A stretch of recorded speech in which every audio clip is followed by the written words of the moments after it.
gumawa naman tayo ng chicken macaroni salad.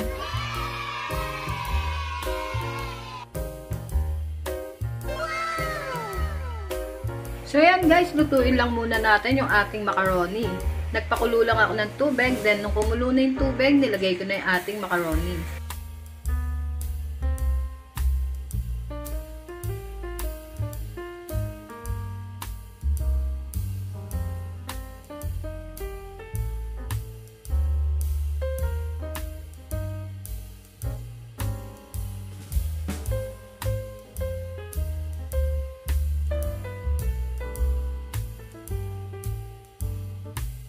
A few moments later. So yan, ito na yung ating macaroni. At syempre, ito pa yung ating ibang ingredients. Yung ating mayonnaise, onion, carrots, ground black pepper, sugar, salt, at syempre yung ating chicken breast na ating pinalambot, pinakuluan, at ang ating pineapple tidbits at grated cheese. Okay, lagay natin yung mayonnaise.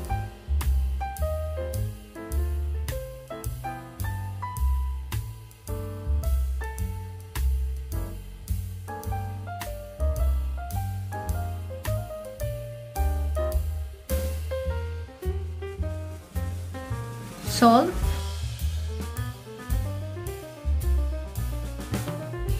ground black pepper, sugar, onion, hiniwa-hiwa lang na maliliit,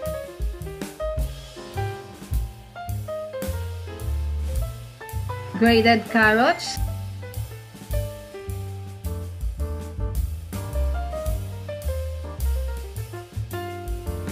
syempre yung ating chicken breast na pinalambot natin at hinimay-himay na maliliit.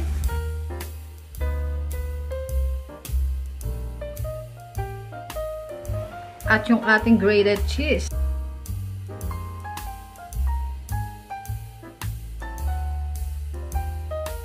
Pineapple tidbits.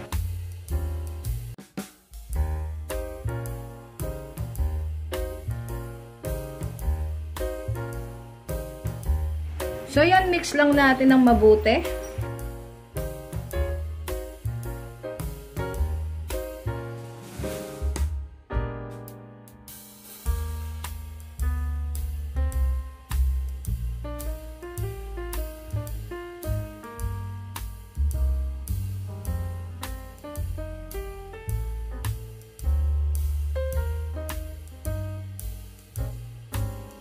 Siyempre, lagyan natin ng grated cheese sa ibabaw para lalong sumarap ang ating chicken macaroni salad.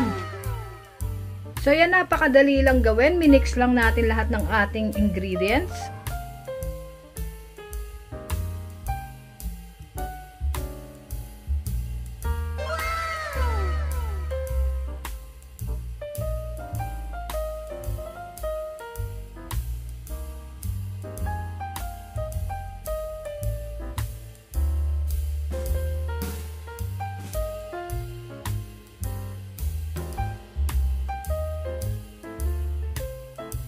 Ito na ang ating chicken macaroni salad. Kainan na!